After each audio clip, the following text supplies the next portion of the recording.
how you doing? My name's Mike from photolust.com.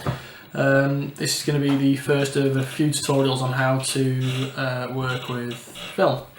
I'll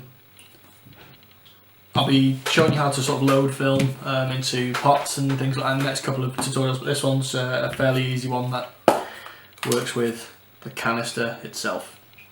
Now, when I started using film 2 years ago for my first sort of course in college, I was forever winding the film all the way back into the canister. Now, it's not a problem, but if you're awkward like me, I like to have a sort of rounded edge on the edge of my film when I load it into its spiral for developing. This way it just makes it easier, so you can almost push it on. But also this technique that we're going to use in a minute is also useful if, say, your batteries die in your film camera and you can't use the rest of the roll. You'll obviously count how many frames you've got, wind it on. This one's been done for 3 frames. I think you might be able to see it there. 3 frames and the camera died on me.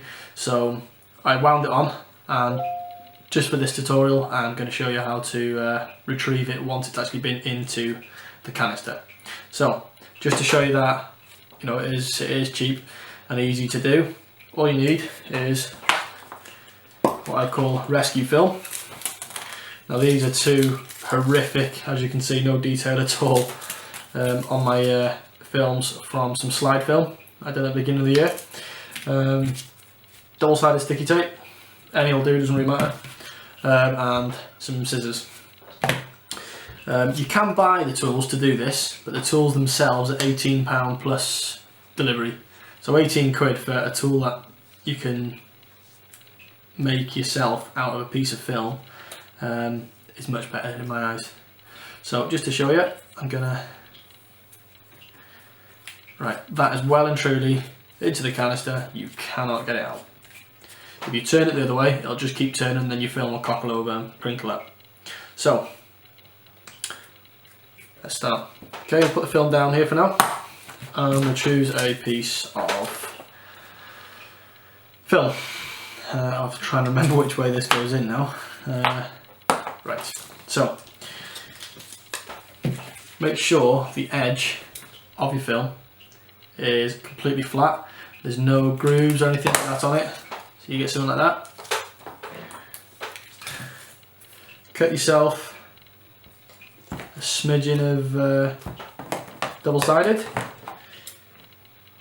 Really doesn't need to be a lot for this. You know, that's possibly too much. Plonk it onto the end of your film. Oh, is it the right one? Yeah. Plonk it onto your film. Like that. Best way to remember it is, if it curls upwards, the film goes in, the tape goes underneath. So curl upward, film underneath.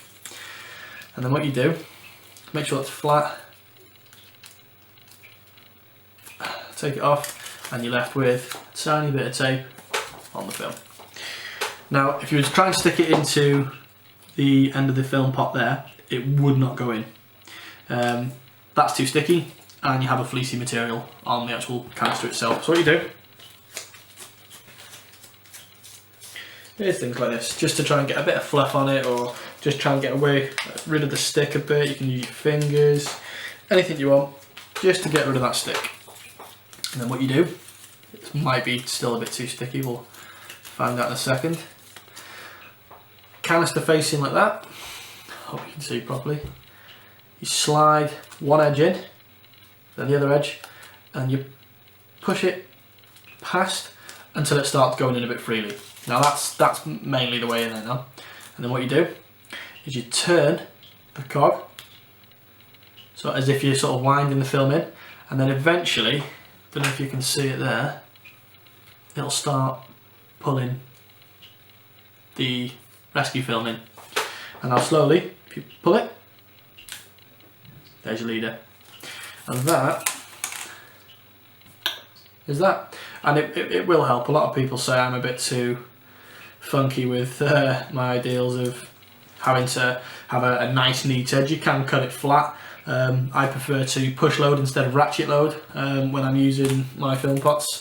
Hold it on the sides, push it on, and it just, for me, it's easier that way. But anyway, that's one lesson, and I hope it was helpful.